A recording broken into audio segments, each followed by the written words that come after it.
What's going on, Don't Unfriend Me Nation? Welcome to the Don't Unfriend Me show. My name is Matthew Spear. I am the host of Don't Unfriend Me, and I'm so excited. I just can't hide it. Because the U.S. women's soccer team lost? Am I supposed to be excited about that? Am I supposed to be celebrating and jumping up and down? I don't think so. I think it's a pretty sad state that the days of Lake Placid and Bruce Jenner and the gymnastics team and the Russia versus United States dichotomy and all of that, it's kind of over. And honestly, I think sports has become drudgery. If we look at NFL with Colin Kaepernick taking a knee, oh, brother. And it's racist that nobody wants me on their team. No, it couldn't be that you're a second-rate quarterback and you're not good enough for first string. I mean, Tim Tebow handled that fairly well. I mean, he went and played baseball and was in denial, but what he didn't do is decide to go ahead and disrespect most Americans who appreciate where we live in the United States and disrespect police officers as much as he did, all in the effort to garner attention for his illustrious career. But this has rippled through the community, and then you've got men now competing in women's sports, which is ridiculous. And you've got people like Megan Rapinoe. What the hell's her name? Rapinoe. I think it's Rapinoe. Long are the days that I long for the old sports icons that wore red, white, and blue and just focused on the thing that they were there to do, which was play sports for their country. But Megan Rapinoe decided to go ahead and do something different, as she always did, which was draw attention to herself and anything she could do to distract from her team's mediocre performance. She decided that she was going to come out and say, well, besides coming out, but come out and say, I'm not going to play soccer anymore. I'm going to retire. As I heard a proverbial sigh from anyone who was left who watched women's soccer to say, good, finally, thank God. But she went out better than I ever could have imagined. And the scene was a penalty kick to win the game against Sweden. And now this would have been hands down the most embarrassing and is the most embarrassing loss for the women's U.S. national team. And the reason why is because this will be the earliest exit if this kick was not successful. I think you know how this is going to go, and I'm going to show it to you right now. Rapinoe, right foots it over the bar. Shanked it. And laughs. Shanked it and laughs. Let's watch that again. Rapinoe, right foots it over. Looks like a man, doesn't kick like a man. I'm kidding. That's sexism. Of course, that's the whole thing she's fighting against is sexist pigs like me. But I am of the mind of good.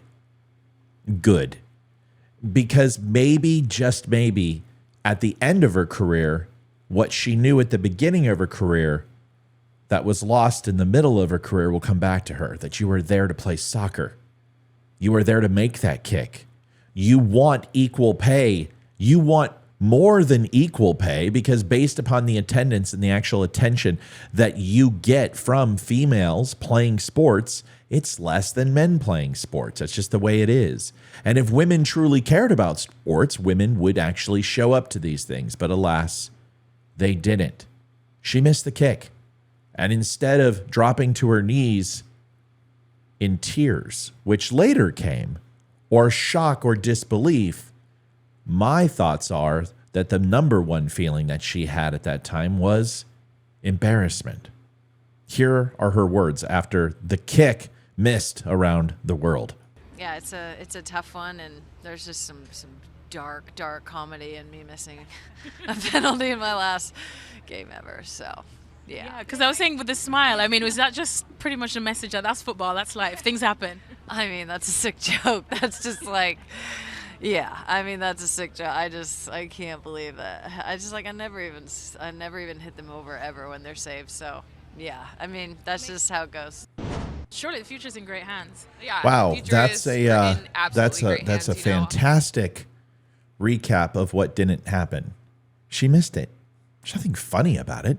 It's, in fact, most people would feel empathy. Certainly not sympathy, because nobody really can understand what the pressure's like or what skill it takes to do that. And in fact, I think Megan would have had the empathy of the American people as the proverbial sigh was let out from all of us as a hero stood up and tried to win a game for the United States that, honestly, in the annals of history is fairly meaningless compared to the other successes of the U.S. women's national team. But that's not what happened. In fact, people repudiated the team long before and has been for years based upon their mediocre success. But more importantly, their tumultuous and ever-present complaining about the white patriarchy in the United States. And I just think when it comes down to Megan Rapinoe, that she is behaving much like many female celebrities, from Ariana Grande to Hillary Clinton to Meghan Markle. She believes she is a champion of feminism simply because she is a woman in the public spotlight. Nothing could be further from the truth. She probably believes that she is trying to show women that it's okay to exude confidence and even be cocky. Unfortunately, as with a lot of celebrities, it just isn't being that well received due to a perceived lack of authenticity and originality. I mean, you can only wear so many pink vagina hats before people say enough. Just because she plays football, does that really give her any serious intellectual credentials in the field of feminism? What is her educational background? What is the extent of her involvement in politics? What does she have to offer towards the conversation around feminism that is new or relevant to today's? Everyone has the same rights, and there isn't one right that women have, that I have, that they don't have, that I don't have as well. Wow, this gets confusing. Except for, we're not supposed to tell women what to do with their bodies, right? It's a right to have an abortion. But we register for the draft in the Selective Service, and that seems to be the same thing, but I guess it's not. Megan Rapinoe is an opportunist who has latched on to the recent swell of interest into feminism to create a name for herself, period.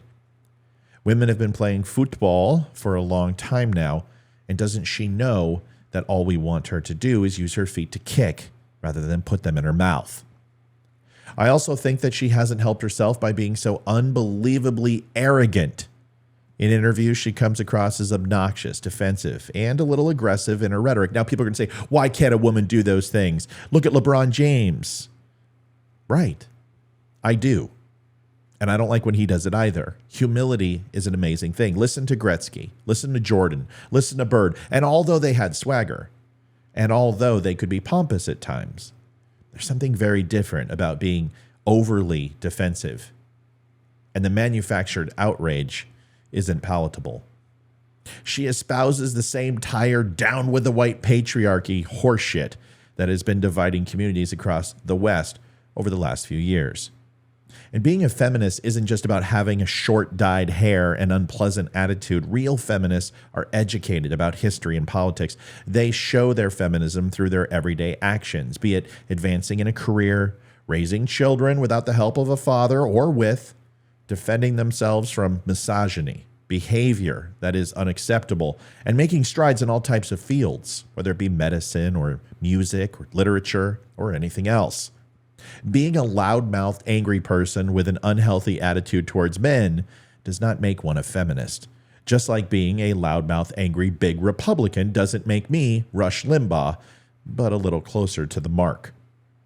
Mia Hamm is largely considered the best female soccer player in history. She played with the U.S. women's national soccer team for 17 years, building one of the biggest fan bases of any American athlete. She won the Women's World Cup in 1991, 1999, and took Olympic gold medals in 96 and 2004, and she was a household name, and never did she speak hers. She spoke about her teammates and her country. Her team was inspiring, like the days of Lake Placid hockey, Bruce Jenner in the decathlon, Mary Lou Retton, Simone Biles, and so many others who proudly represented the colors of this great country. Maybe in the next 4 years, we can field a team with the ladies who stood proudly for our country on the current team and shed the weight of personal politics and manufactured outrage from sports elites like Megan Rapinoe. Maybe we can create a culture of respecting our country and flag and represent our nation and not their own self-interest. Let's be honest, Megan Rapinoe held this team hostage as a non-starter who made her team take knees in protest over things they did not truly feel or believe in. Her absence will not really be a hindrance, but a blessing, as the team can hopefully move on to the days of greatness when an entire country imagine themselves on the field with those ladies and emulating their passion for the sport instead of not watching altogether. Megan Rapinoe didn't earn her paycheck. She showed that she isn't Jordan or Ham or Retton or Joyner, Gretzky or Williams sisters. She is just an attention-seeking drama queen with a wide variety of hair dyes that draw attention away from her crappy disposition. Mia Hamm once said the following, quote, "The vision of a champion is bent over, drenched in sweat, at the point of exhaustion, when nobody else is looking." Well, everyone was watching, and on that stage, I wonder what went through Megan's head when she completely choked. Did she blame the patriarch? Did she look to BLM or her disrespect for the flag for solace and comfort? Or did she recognize that karma is truly a bitch, and that while a smile crept over her face, she may have realized they both have that trait in common? Folks, thanks so much for watching the Don't Unfriend Me show. You can see more tonight at 8 o'clock. Olivia and I will take the stage at 8. Come on by, say hello, stop by in the comments section. Tell me what you think. Tell me I'm a scumbag pig, or tell me that I'm the greatest American that ever lived, or somewhere in between. That's fine. Stop by thedumshow.com. You can pick yourself up a hat, a shirt, some coffee, all of that. 10% goes back to veterans. Please stop by thedumshow.com and pick yourself up something. Thank you for watching, and we will go out with the Veteran Crisis Hotline like we do every single episode. God bless, and take care of each other. I'm David Boreanaz with the Cast of SEAL team, and we have an important message for returning vets. We want you to know if you're struggling to cope, there's help and it's just a phone call away. The Veterans Crisis Line is staffed with experienced professionals who know your struggles. There's no greater sacrifice in service to our country. We're able to enjoy our freedoms because of it. Your service is important. You are important. For vets and their families, the Veterans Crisis Line is here to help 24 hours a day. Please call